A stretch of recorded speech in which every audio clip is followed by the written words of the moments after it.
Well, good afternoon, good evening, and good fright. Welcome to the Friday the 13th podcast of the Faith Life Podcast at Discovery Fellowship Church. And good morning. That was fantastic. If it's, right? Yeah. I was trying to flavor it a little because it's Friday the 13th. Woo. I'm your host, Pastor Nathan, here as always with my co-host, Pastor Matt. Hey, guys. As always, I say that because, Matt, today is a special day. Why? Today is our 100th episode. There was going to be a parade. Happy birthday. Marching band. It's not a birthday, is it? Yeah, it's the 100th birthday of this podcast. Okay, this podcast is 100 years Not old. birthday, happy birth episode. Birthisode. Ew. I don't like any of this. Now, I do like episode 100, though. That's exciting. Yeah, we don't have anything like cake or fireworks or... Tropical Sour Patch Kids left over from youth group last night. Tropical Sour Patch Kids that we are going to be eating. These are elite. Before we jump in to all the things we're going to be talking about today, please don't forget, if you have not done so already, leave us a 5-star review on Apple Podcasts, on Spotify, or wherever you have downloaded this episode. And if you'd like to be featured in this episode, you can email, not this episode because we're recording it now, but in future episodes, you can email us podcast@dfchurch.com. That's podcast@dfchurch.com, as well as leave us a comment on YouTube. If you're watching on YouTube, like, subscribe, share this video with somebody. All that good stuff. I say it every week. You say it every week. And here's why it's important. It's a free and easy way for you to help the things we talk about reach more people. Like it takes all of 1, maybe 2 seconds to just click like. How much does a click cost you?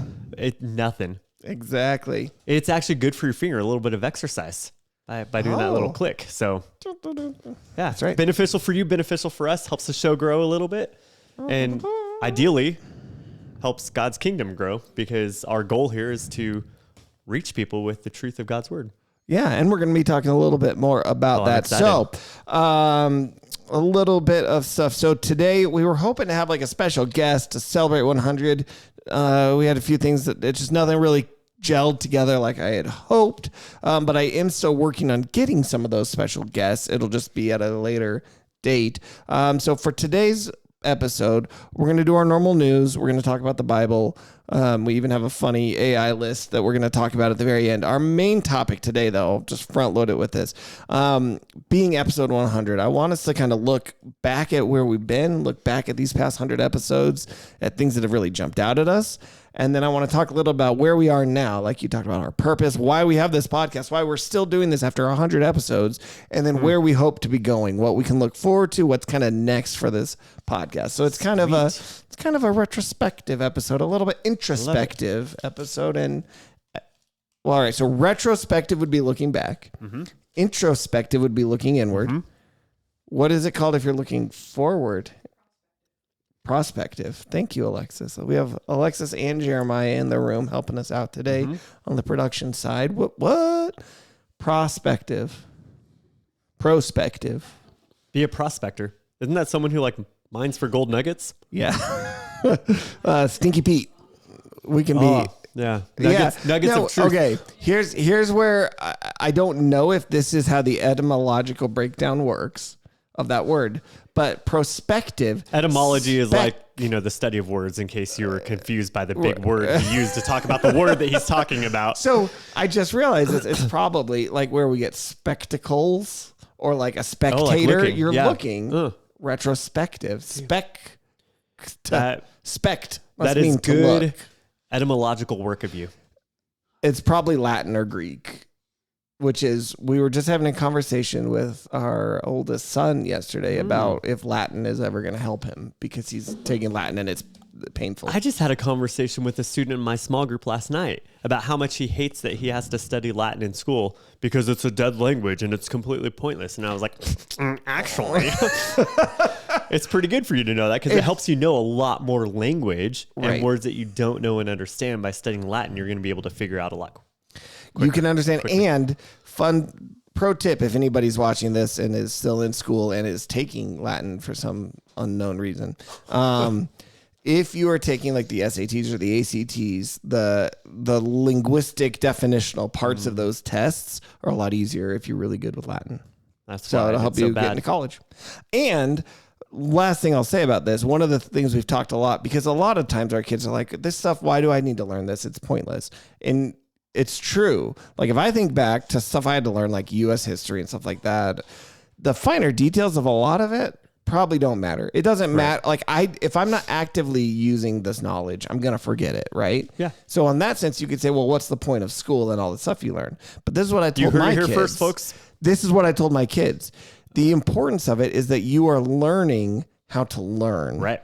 And that skill will serve you in everything you ever do. So even if the specific subject isn't going to benefit you in life, the process of learning how to learn 100% will. Yeah. The school that I'm on the board at, our mission statement isn't to help students consume a whole bunch of information and like memorize facts. It's to create or develop lifelong learners, right? The goal is to help them learn how to learn so that it's an ongoing passion and pursuit for people to constantly seek knowledge.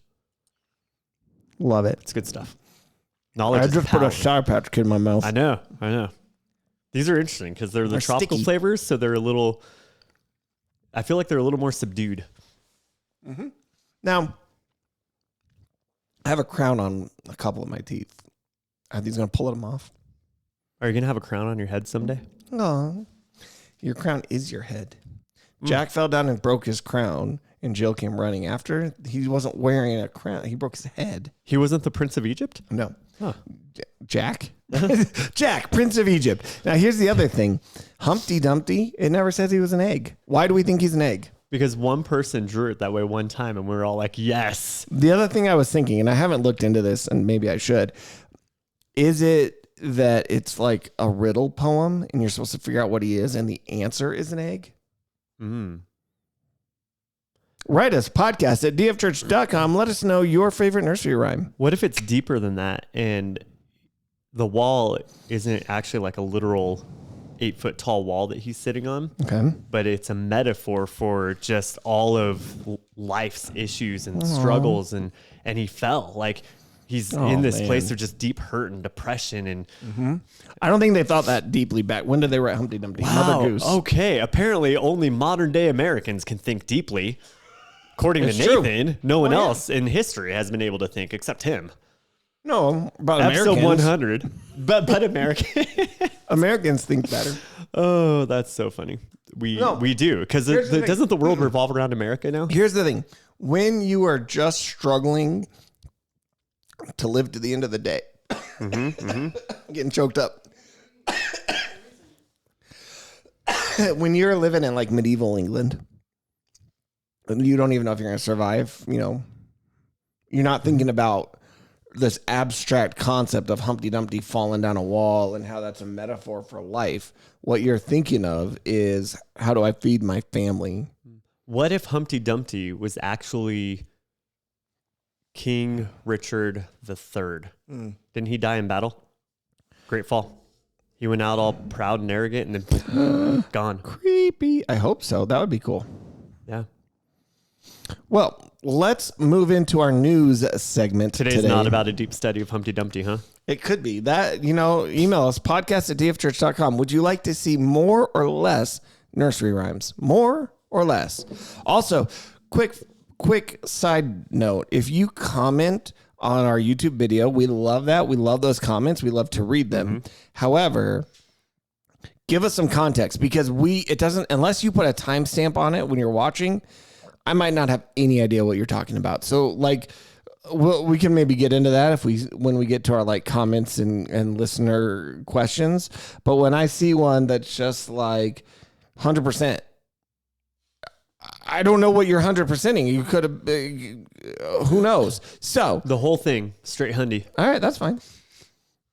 I like it. But let's go into our news for the week. Okay. There was two things I wanted to talk about.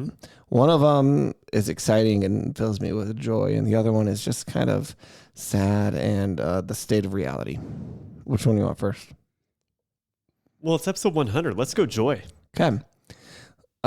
We have had the first successful commercial spaceflight and spacewalk just happened with SpaceX. Elon Musk's company has sent out astronauts Yeah. further than they've gone since the Apollo missions. This is the furthest an astronaut has gone away from the Earth and done a spacewalk. And that's the first time a commercial company has done a spacewalk. Right.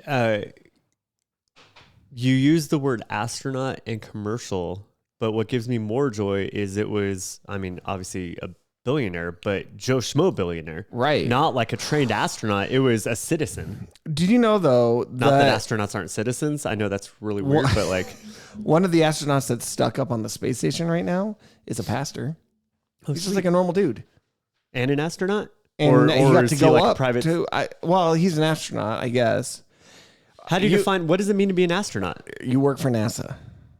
An astronaut. An astronaut. Got it. And so he's up there, and that's the sad part is they're stuck until February because they were planning on a Boeing spacecraft carrying them back, and it didn't work right.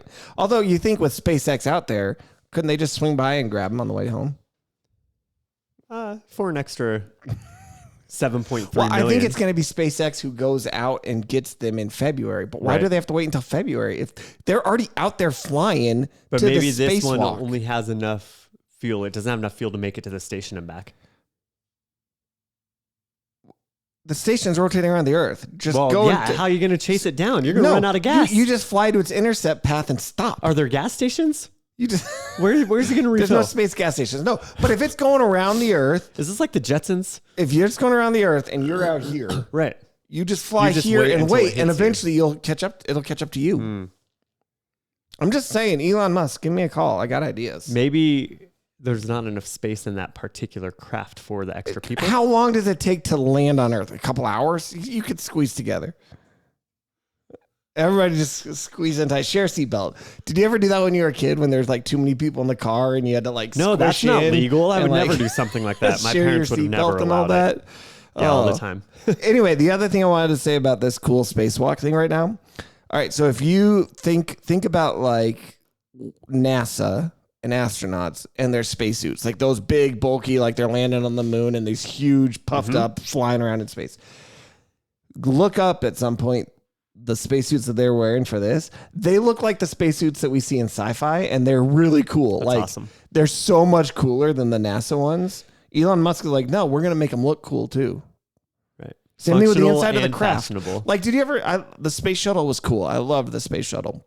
You look inside of it, this is in the 90s, and they're using like the old, like, computers you played Oregon Trail on in your elementary school. And there's like a bunch of just big switches and levers and old looking screens. It looks super retro. And then you look in SpaceX and it's like super sleek and modern and cool. Like Elon Musk knows how to good design. Knows how to make things look good. Well, like you saw that. You've seen a Tesla. Those are cool. Yeah, that Cybertruck is the coolest looking thing I've ever seen. No, all right, that's his big failure. The Cybertruck is the second ugliest car. Did I tell you, or you, listeners, about a Tesla I got to ride in as like an Uber or Lyft pickup one time? No.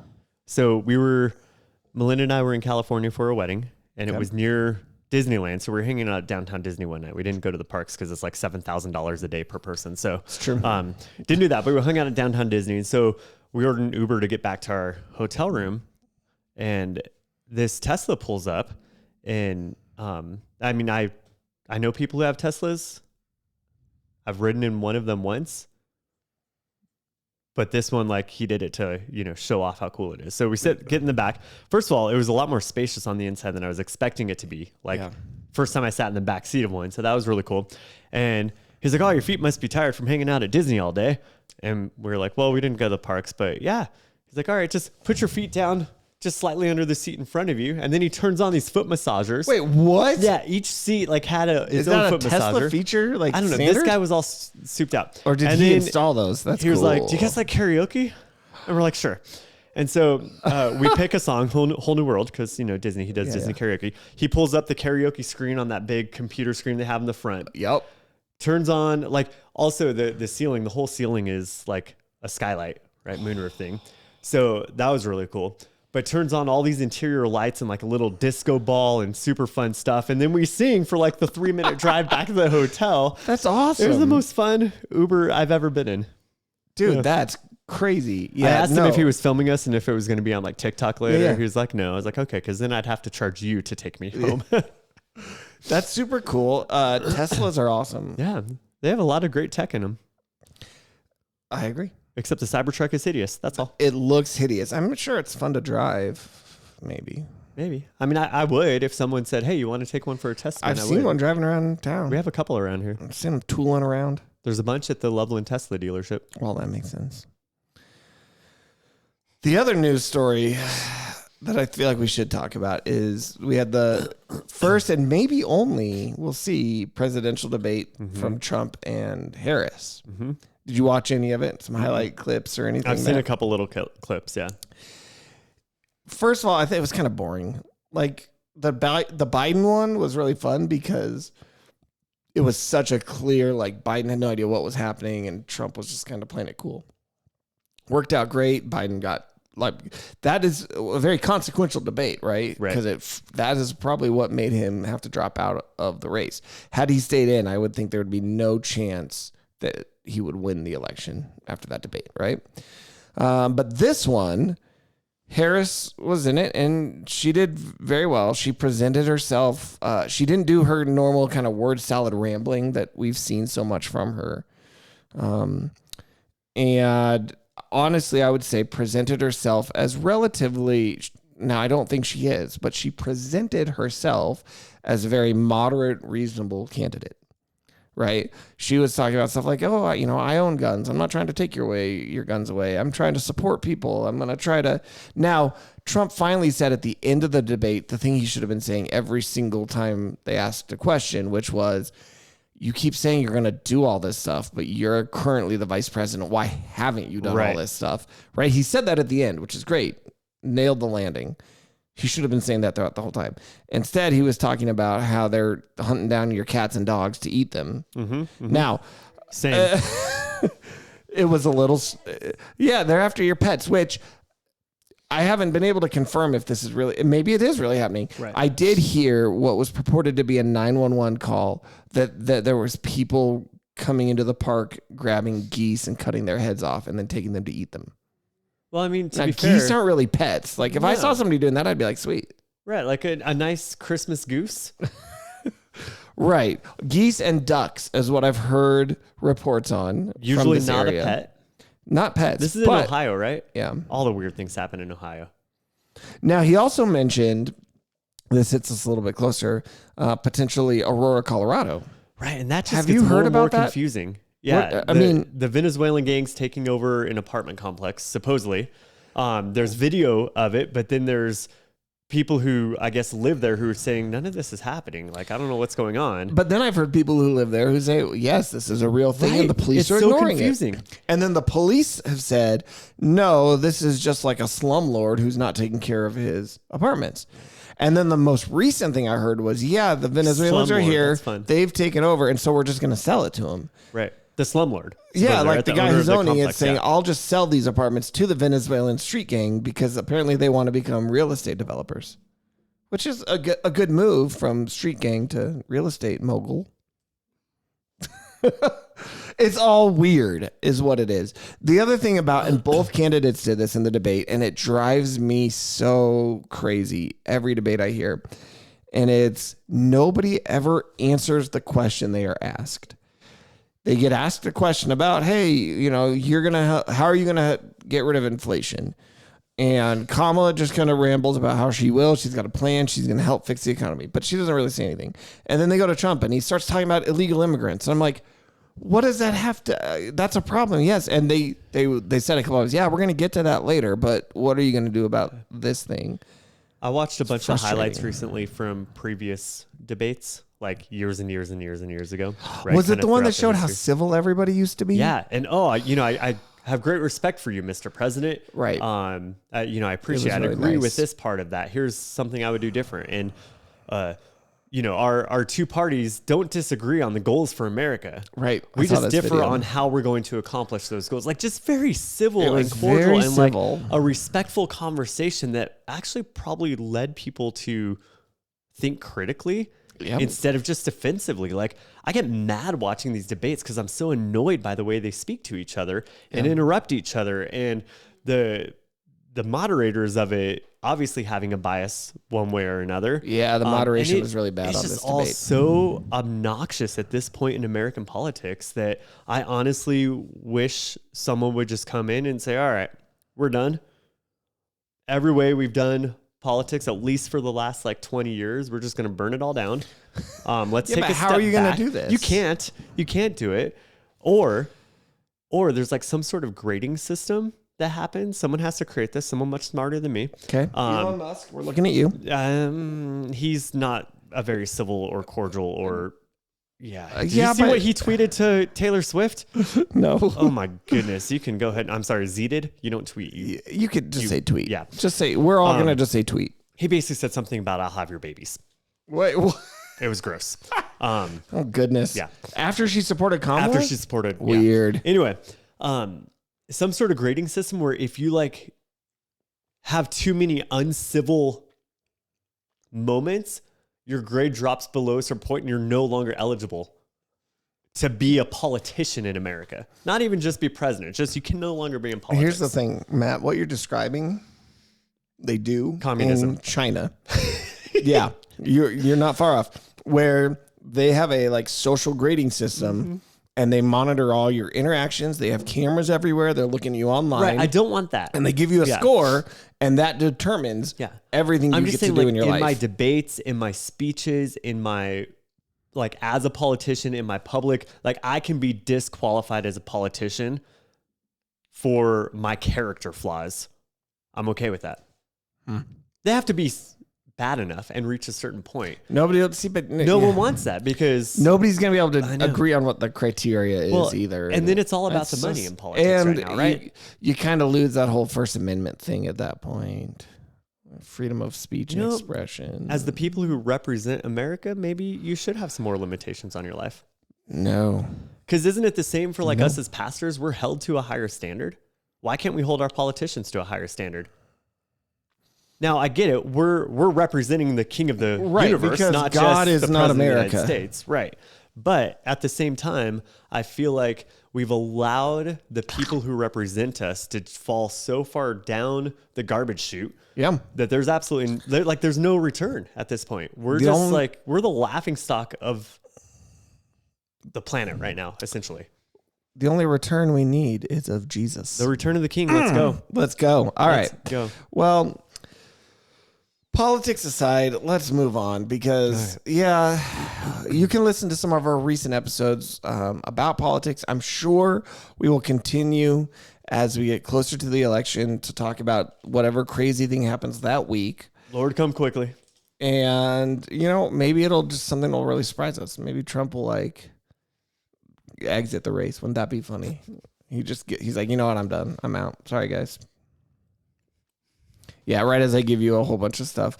And I guess at that point, everybody who complained that, they just gave the nomination to Harris, what would we do? Because it would go to J.D. Vance, and so it'd be the exact same thing that we all said was undemocratic on the other side. It's the more I look at J.D. Vance, the more I'm impressed with him. Good. Like he's a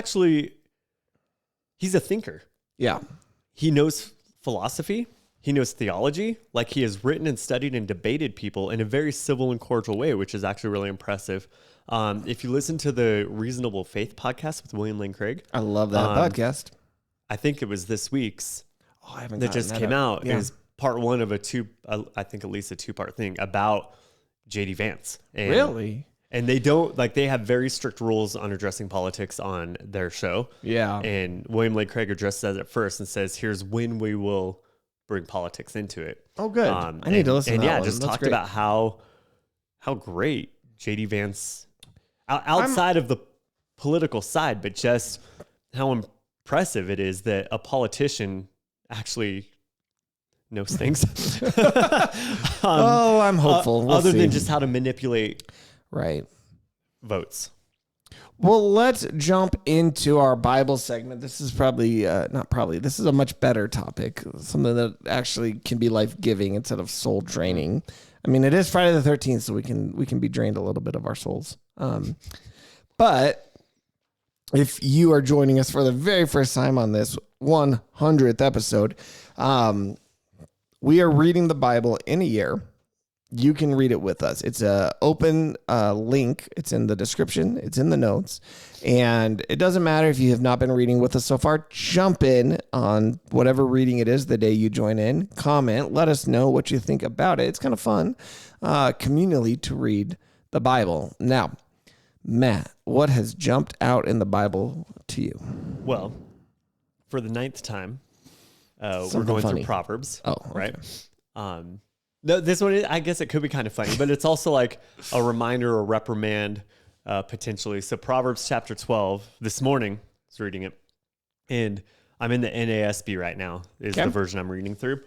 And so Proverbs 12:1, whoever loves discipline loves knowledge, which is interesting because I know for most people, we do not love discipline. Right. We try and avoid it at all costs. We get defensive when it happens. We try and turn things around. We try and gaslight people, all that fun stuff. Whoever loves discipline loves knowledge, but he who hates reproof is stupid. Wow. And I love that because it's like a very harsh word to use there, but the reality of it's true, right? We need to accept that correction and that discipline that comes our way because it leads to knowledge, it leads to wisdom, it leads to righteousness as the proverb goes on. And so just a reminder, and especially as I was thinking about the debate and our politicians and how no one can be told they're wrong unless you're on one side of the political party, then you can tell the other side how wrong they are, but no one can tell you how wrong you are. It's just all kind of stupid, honestly. Yeah. And it just reminds me of the importance of humility in the midst of it all, which again is super hard for us as humans, right? Because we want to put ourselves first. We want people to like us. We want to not be wrong and not be told we're wrong and not have people look at us and be like, oh, that person's wrong a lot. But that's important. That's necessary because it leads to righteousness. It's what God wants from us. Yeah, it's just kind of interesting. That's good. The Proverbs are fun. Proverbs There's a lot of are good stuff fun. in there. Now, the thing that this was actually a few days back. I'm trying to remember how many days back this was, but Isaiah 53, which is the suffering servant part of Isaiah, and reading it, and I've gone back and reread it a few times, and I've got it up, right? So I'll read a little bit of it. Who has believed our message? This is the NIV version right now. That's fine. To whom has the arm of the Lord been revealed? He grew up before him like a tender shoot and like a root out of dry ground. He had no beauty or majesty to attract us to him. Nothing in his appearance that we should desire him. He was despised and rejected by mankind, a man of suffering, familiar with pain, like one from whom people hide their faces. Surely he took our pain, bore our suffering. He was pierced for our transgressions. He was crushed for our iniquities. I'm just skipping a little bit. The punishment that brought us peace was on him. By his wounds we were healed. Like, that's good. You cannot. I don't know how you read that and don't think of Jesus. And in fact, I saw a video recently where they talked to Jewish people and they said, we're going to read a verse. We want you to say, do you think this is from the Old Testament or New Testament? And they read this. And oftentimes the Jewish people were saying, well, that sounds New Testament. We think that sounds like you're probably talking about Jesus. And they'd be like, nope, this is from the Old Testament. This is from your scriptures. So it got me thinking about it. And I started doing a little bit of research. I'm like, if you're a Jewish person who knows the Bible, but you are still rejecting Jesus, what do you do with passages like this? What do you think these are about? And so I started looking into that, and what it seems to be the interpretive stance that they take about this whole suffering servant throughout. It starts in like Isaiah 49, is they will read this as all about Israel personified as a person. But again, it's and now, to be fair, earlier in Isaiah, there's times in which he talks about my servant Jacob, my servant Israel. So that's where they'll contextually say, see, he's talking about Israel and Jacob as his servant. And so that's what this servant is about. But the singularness about it, like taking our pain, bearing our suffering, pierced for our transgressions, like we despised him. How would you all really view this as like, how does this apply if you were to try to apply it to Israel as a nation? Right. It seems like that's a hard thing to make that argument. And so it was cool seeing, Jesus in the Old Testament. Yes. So I love it. Cool. Well, let's jump into our main topic. Ooh, it's spooky, right? No, the main topic's not spooky, but I do like to talk in a spooky voice. We want to talk about the... sorry, I'm getting messages from our producers in the room. But I want to talk a little bit about the podcast, where we've been, where we're going, what we want. Alexa says, more than the Israel, more than the intellectual, how beautiful is that portion of scripture and how beautiful is Jesus? Seriously, it's true. I love that passage. Like I said, I've gone back and just reread it a couple times because it is so moving. It does show the beauty of what God has done. And that is an important thing. A quick side note before we get into the main topic then. I keep quick side noting. I was talking to somebody here at church months ago, and we were talking about apologetics, which is the defense of our faith. And we were talking about the way that we can reach people with the good news of Jesus. And he was saying, generationally, every generation tends to need something a little different. And how some generations and the previous ones, and where we've seen so much of our apologetic effort go, is in these intellectual defenses of the faith. We talked about William Lane Craig, reasonable faith, and he can show why it's not unreasonable to have faith, right? We can show, here are the reasons why God would exist. Here are all the arguments from nature and from logic and science, like all of these things. And that's awesome. But this gentleman I was talking with has said the current, upcoming generation, so Alpha, maybe even Gen Z, that is not the effective way to necessarily reach them. And he was talked about this book in conference he was at. I've ordered the book. I haven't read it yet. But he was saying basically the beauty of God and the wonder of God will resonate with that generation so much more than an intellectual argument for God. And so the importance of, and we go back to this a lot, being like Paul, where we are able to adjust methodological approaches based off who it is we're talking to. And like I said, we've talked about that because Paul, when Paul talked to Jewish people at the synagogue, he started with the Old Testament and he showed them what we just read, how Jesus fulfilled that. But when he talked to Greek people, he didn't start with, here's what the Old Testament said, because they didn't know what it was talking about. He went to, hey, you guys worship this one unknown God. Let me tell you who that God is, right? That's a simplification. But adjusting your approach is not a compromise of God's word. It is an effect. It is finding ways to be effective in sharing who God is. Method versus message, right? Right. That's good. So as we move into that main topic, like I said, I wanted to spend a few minutes kind of maybe looking back, first of all, over these past 100 episodes, like what has jumped out, if anything, from, if you can, to me, it's hard to remember 100 episodes, right? We're talking about this recently. It's hard to remember last week's episode, much less 2 years ago. I was looking. So what I did last week when we were gone is I did a replay. I did our first episode, which I think is kind of fun. And that was from August 12th, 2022. And it was just called Discovery Fellowship Podcast, Episode 1. What does it mean to love his word? We had Pastor Rick on, and we talked about what that meant. Okay. It was kind of fun. We didn't have any of the stuff kind of we do now, We right? had him on in Episode 1. Yeah. It's Pastor Rick on Episode 1. He's been on a couple since also, but not many. So it makes you think maybe we should have Rick back on sometime soon. That'd be fun. But for our first 3 episodes, we decided to start this podcast endeavor by going over our 3 kind of pillars. What does it mean to worship God, and what does it mean to build people? Right? Because those are our 3 pillars. We love his word, we worship God, we build people. And so that's kind of where we started everything out. We said, let's start this as the base. Let's kind of define everything.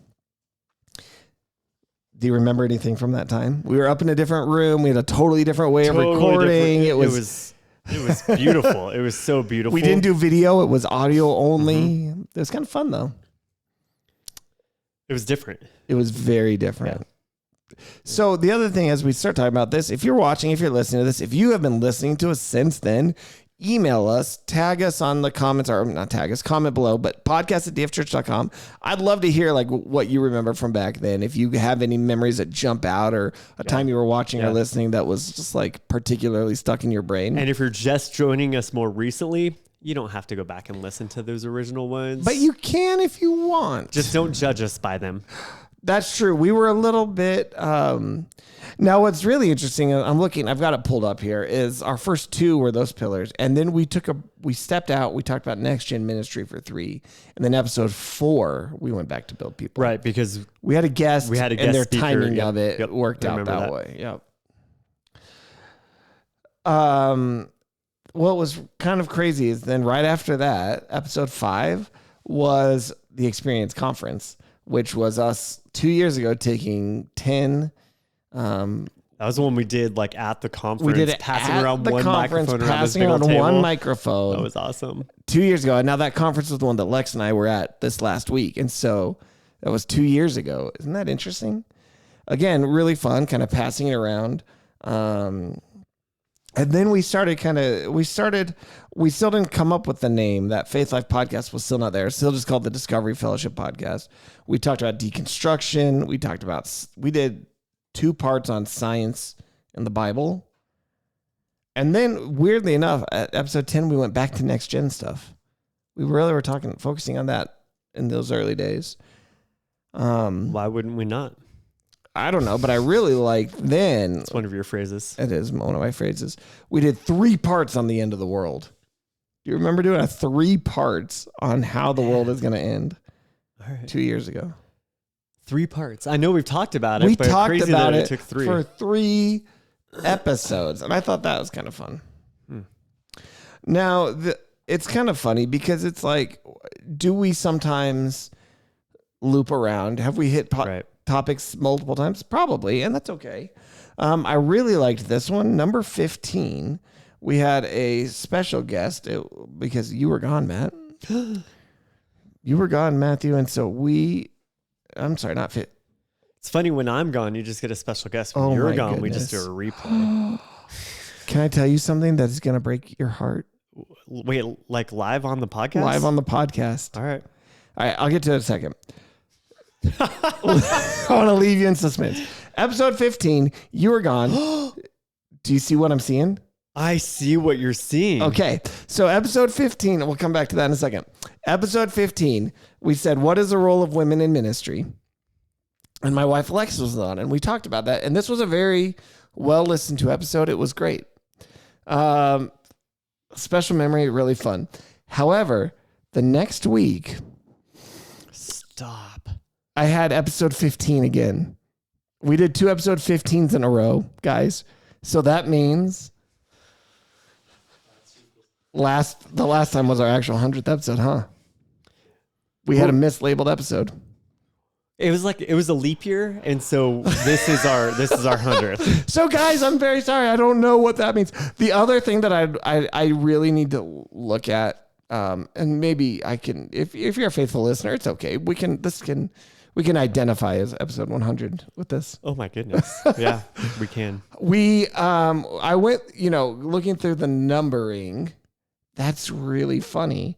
The other one I'm wondering is, I don't think in the past when I did a replay, I numbered those episodes, but if I ever did, that would mess everything up anyway. Mm-hmm.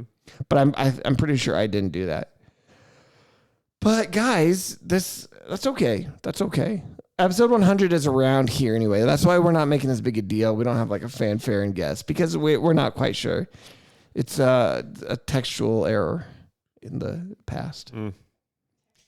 Let the past textual. Die. Yeah, kill it if you have to. I heard no, it was me. Someone. I messed up. This is how these things happen. Is it's that true. I did a repeated numbering for some reason. Mm-hmm.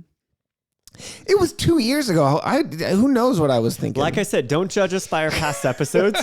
Let's look now and into the future. I'm unburdened by what has been. I am unburdened by what has. Oh my goodness. The thing about the passing of time is that the passage of time passes through time. All right. So then maybe we shouldn't look back as much. Let's look at where we are now. Yeah. Around 100 episodes in. Actually, one last thing before I'll look back one more time. Guests that have stood out to you. Anybody jumps out in your mind? When we had Rabbi Jack on talking about the crisis in over in Israel, that was really, really good because he had a unique perspective that he could bring. So I just really enjoyed that discussion and just how biblically focused he was in the midst of it all, having people he loves and knows and care about over there in the middle of the crisis that's happening, and being able to just come at it with a grounded biblical worldview was really cool to see that and talk about kind of some of the prophecy that it might be related to. I really liked that episode. And it was really close, if I'm recalling correctly, to the events. Like, it was a timely episode, but still really valid. Like, you could listen to it now, and I think that would be really great.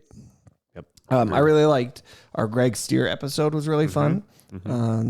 Just talking about evangelism and how we share our faith was really great, too. So, so where we are now, and obviously every time Alexis is on as a guest, obviously is great. Every one of them are the every favorites. time was awesome. Okay. Well, we'll talk about where we're going in the future. Do we bring in a permanent third host? This is a small room, man. All right, let's get a bigger room. Okay, so wait, don't go. That's where are we going next? You're jumping ahead. Wait, are we getting a bigger room, Nathan? We're going to talk about it. Do you have a surprise for me? No. I'm so excited. So here's where we are now, right? It's like Christmas. This is what I want to.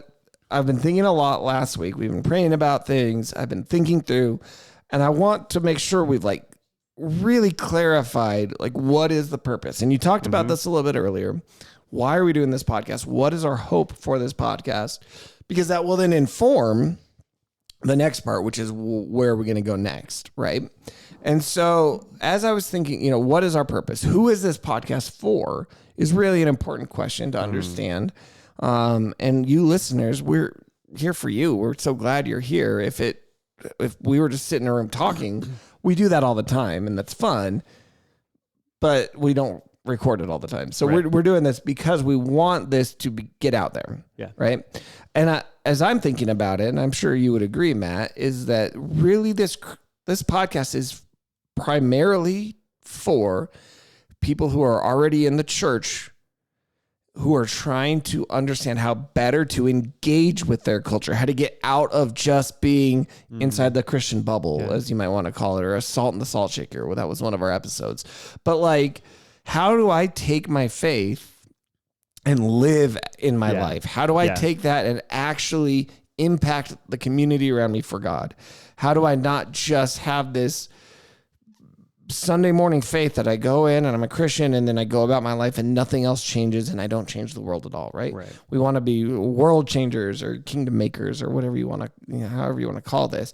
And so really that is our hope for this. That our hope is that we can help make you maybe think about things you didn't think of or apply into our culture what we believe, as well as addressing major cultural things. That's why we talk about politics, or we talk about the Olympics, or we talk about how do I talk to my LGBTQIA plus friends, or et cetera, et cetera. And so really that is where this is focused. And my goal is that it's not for the people just of Discovery Fellowship Church. Right. This is bigger than just our church. In fact, if you have never been to our church, we want you here listening, 100%. Engaging, and being built up. So this then steps us into, well, where are we going? Okay. And this is the big thing I was thinking about last week. And again, if you're watching, I'd love your feedback. Email us podcast@dfchurch.com. Comment on the YouTube below. But what I think might be helpful and what inspired this was last week at this conference, talking to other people, other churches, hearing about, they have podcasts too at some of these. So I looked at one of these churches' podcasts. And it was, I'm not going to say the church name because I don't remember it. But it was X Because that was last week, and we don't remember things from last week. It was this, whatever this church is, and I looked at some of their episode descriptions, and they were things like, find out about what this pastor is doing this week for this ministry, or find out about what's happening at this church, et cetera, et cetera. And as I read through some of their descriptions, I realized that's a great podcast, but it's not really geared towards me. I'm not the audience of it because it's about that local it's church about only. that church.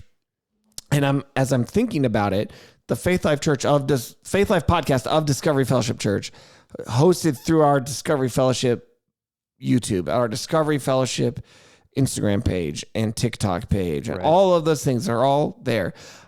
I'm afraid that might actually feel exclusionary towards the people that we've identified as who our audience is. Right. We want you, even if you're not a part of Discovery Fellowship, and maybe you live somewhere far away and you will never be a part of this church. You've got your local body that you're plugged into and working through. I still want that type of person here, welcome and engaged and able to hopefully take some value from this. And so the first thing as we look forward is I'm thinking about, and this is kind of like we are an open book podcast, right? We're not just doing stuff. We're putting this out here, and we'd love your feedback. I'm thinking about like rebranding it entirely and spinning it off onto its own social media pages and profiles and all that stuff, which means those of you who are already following us and see all this, you'd have to subscribe to a new page or a new channel or follow a new thing, possibly, if I do this. But if the goal is to reach bigger than our church, right, I think that would be one of the ways we could do that. Because if you're immediately like, oh, this is somebody else's church, I'm not a part of that church, and so I'm going to disregard it, I would hate for that to happen. What do you think, Matt? I think that's good. And it points to a bigger picture of why we do this. We're not doing this podcast because Nathan and Matt want to be famous podcasters. Right. Like that is not our goal or pointer. Our goal is to grow the kingdom of God. Right. Through both the opportunity to equip the saints to do the work of the ministry, right? Equip our listeners to have conversations, to think biblically for practical faith application into their everyday life, what that looks like, how to live it out, a place where they can ask questions freely and openly, and we'll have discussion about them. And then also, the bonus part of that is by having these conversations and talking about these faith-based things as it relates to kind of culture and cultural relevance, is we have an opportunity then to use this to reach people who wouldn't necessarily want anything to do with church to begin with, right? But they hear something we say, or they have a question, or maybe they heard it said a different way and they thought Christians all believed one thing, but we said, well, maybe that's not actually true. Maybe we think something differently. And now they're starting to engage in some of these God and Christ-centered conversations that they would never otherwise do. Right. And so honestly, just, the open book podcast style, I think this might be a really good idea to split it and have it separate. Let's have one that is solely focused on our local church, Discovery Fellowship Church. That's our sermon feed. We can do special announcements on there. We can do other things that are important to this body. Right. And then whatever the faith life portion of it becomes, the 101 episodes that we've done, right? That is focused on the broader Big C church and building that up and equipping believers all across the world, really would be the hope and goal. Again, not because I want to be a famous podcaster, because that's a lot of stress and pressure. I've already been called blasphemous on TikTok because of this podcast, so that's really fun. That's highlight, actually. That's a big highlight. That's super fun. Thinking back, those are top 10 moments. Yep. Right. So I see like the umbrella or the microscope that a lot of more popular people are under. That is not something I'm longing for. Right. What I'm longing for is God's name to be made famous. Whatever we can do to accomplish that through this medium, which is a very popular medium in our world right now. Right. Let's do it. Let's use all things for the glory of God. Like that's our purpose as Christians, all things for the glory of God. And we do that by growing more into the image of Jesus, by loving God and loving people, right? All the different things we've talked about on these last 100 episodes. Right. Yeah. Let's do whatever we can. Again, not to make our podcast more popular, but to make Jesus more popular through this. Right. Now, on a logistical sense, I wouldn't go back retroactively and like change. Like you'd still be able to go back and you would see all the old episodes. It would be one of those things where going forward, right, stuff is split and different and maybe looks a little bit different, but the previous stuff would all stay the same. Yeah. So you start, if it's probably not something that happens overnight, but if you start, we'll find out. Next week, it's like episode 101 is the first episode of whatever this new feed is. Right. Okay. Yeah. So let us know. Email podcast@dfchurch.com. Oh, would we have to change that email then? Oh, I don't think so. Okay. Yeah. Good.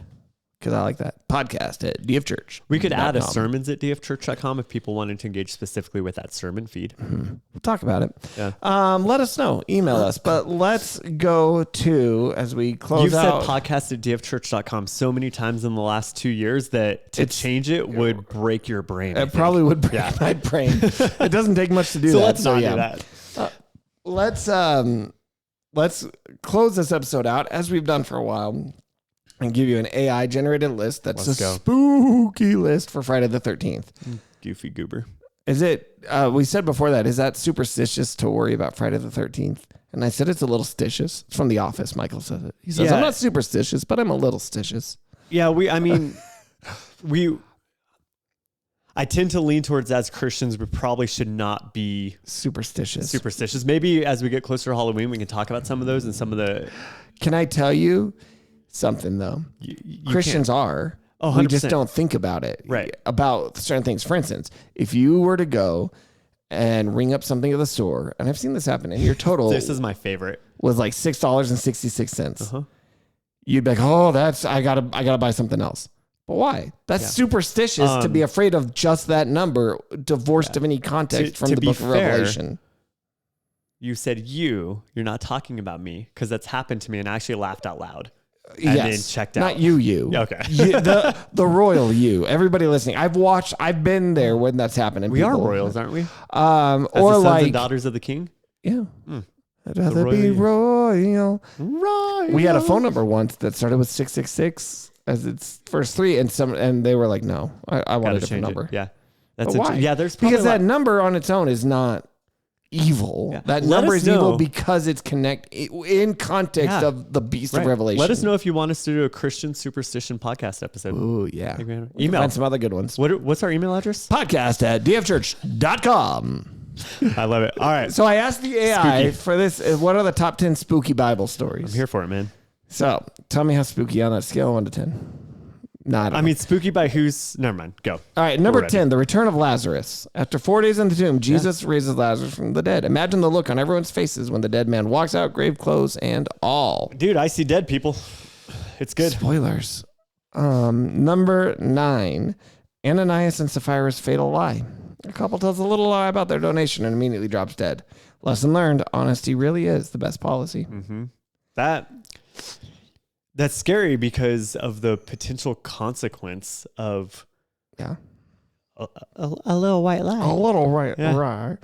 Number 8, the plagues of Egypt. Exodus 7-12. From rivers turning to blood to locust boils and darkness, the plagues are like a supernatural horror marathon, 10 episodes long. I like that. 10 episodes long. Oh man. I mean, the last one of those is probably like the most chilling. It is like quiet death stalking you. Gross. Number 7, the ghost of Samuel. King Saul summons the spirit of the prophet Samuel from the dead, only to get a stern talking to from beyond the grave. The ultimate, I told you so. Oh man, I love that ChatGPT sometimes makes it a little sassy. Silly. Yeah, a little sassy and silly. Number 6, the handwriting on the wall from Daniel. A disembodied hand appears and writes mysterious words on a wall during King Belshazzar's feast. Nobody likes a ghostly message to ruin your dinner party. I might. Number 5, Balaam's talking donkey. It's not really scary. That was kind of funny. A donkey suddenly turns around and starts talking to Balaam. If your pet starts speaking full sentences, you might question reality. I was going to say, it's funny for us, but probably really scary in the moment, right?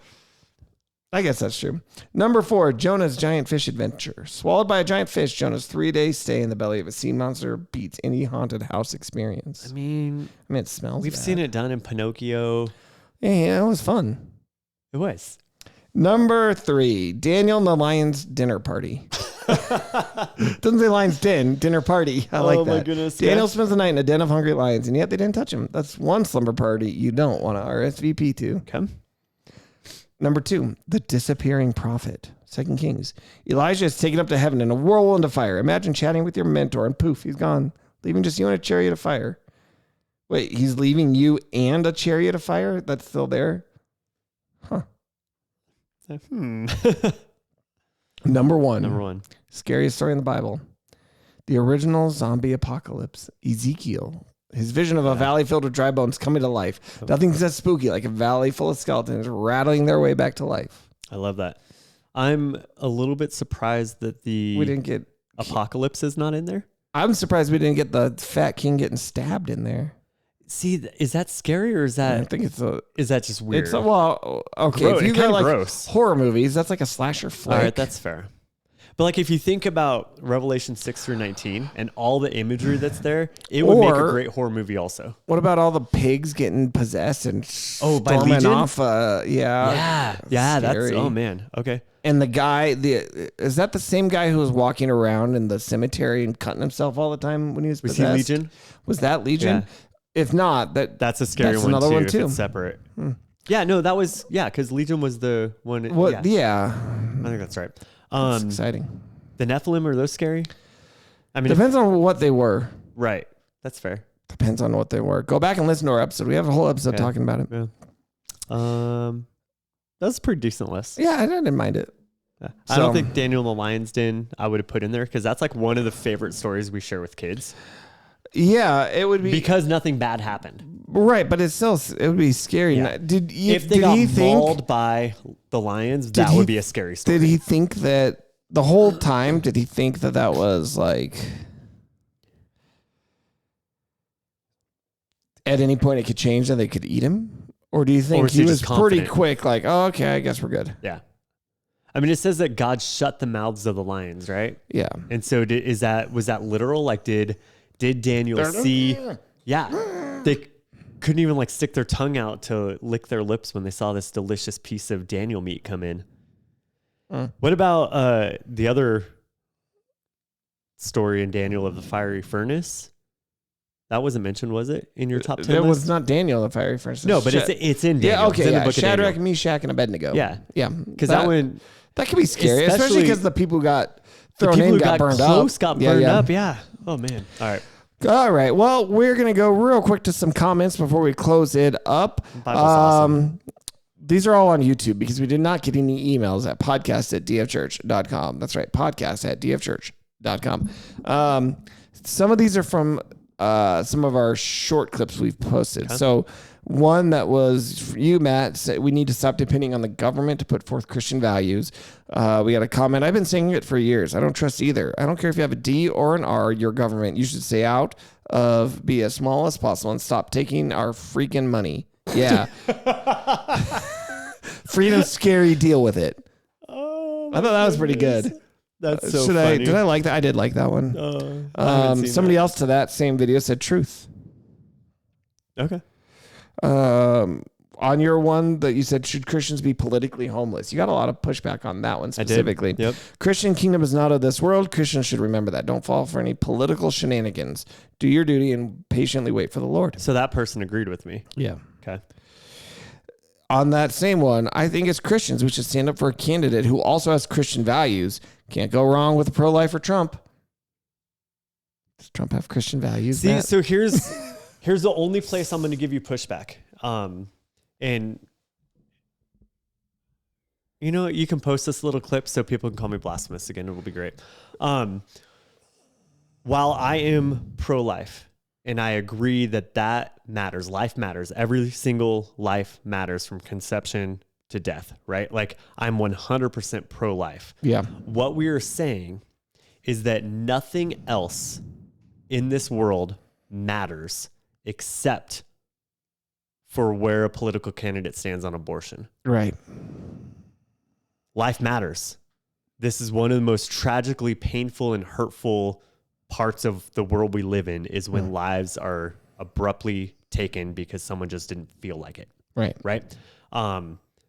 However, for us to say that the entirety of my Christian faith only depends upon this one issue Right. is so short-sighted. And I don't think that's what God would want from us. He wants us to have a biblical worldview. Life matters according to the Bible, but there are many, many other things in Scripture that we need to consider. Now, with that said, I am going to always vote policy that will support life. Right.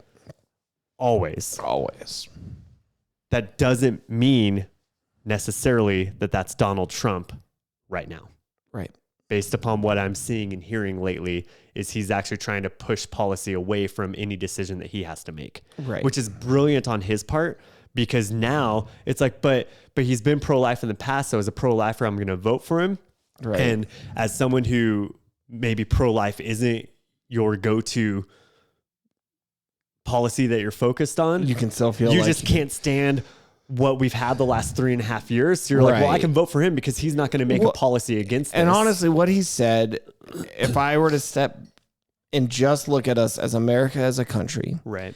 And the way our country was built to be run, primarily, you look at the way we are constructed, is that it should be states first, ultimately, and then federal government second. And so him saying, look, this wasn't a Supreme Court issue, which I agree. The Supreme Court, Roe v. Wade, regardless of if you were pro-life or pro-choice, Roe v. Wade seems to be a very poor Supreme Court decision, because what they basically, and again, I think so many people don't understand the way our country works, because as soon as Roe v. Wade was overturned, so many people were like, well, that means abortion is now illegal everywhere. And it's like, no. What the Supreme Court does is they look at a law and say, is this constitutional or not? Right. And so what happened in Roe v. Wade is they looked at a law that banned abortion and they said, no, that is against the Constitution. The Constitution gives you that right. But it doesn't. They really had to look at multiple amendments of the Constitution and say it's an implied right that arises from that. If you were a pro-choice person and you believe that that should be a constitutionally protected right, great, make that happen then. Get an amendment passed, make an amendment to the Constitution. Right. And get that passed. But you don't get to shortcut around it to say this should be there. It's not there, but we're going to get the Supreme Court to say it's there. So when Roe v. Wade was overturned, the Supreme Court wasn't saying now abortion is illegal everywhere. They were saying it is not against the Constitution. So therefore the states can now decide as intended. And this is what Trump has been saying a lot lately.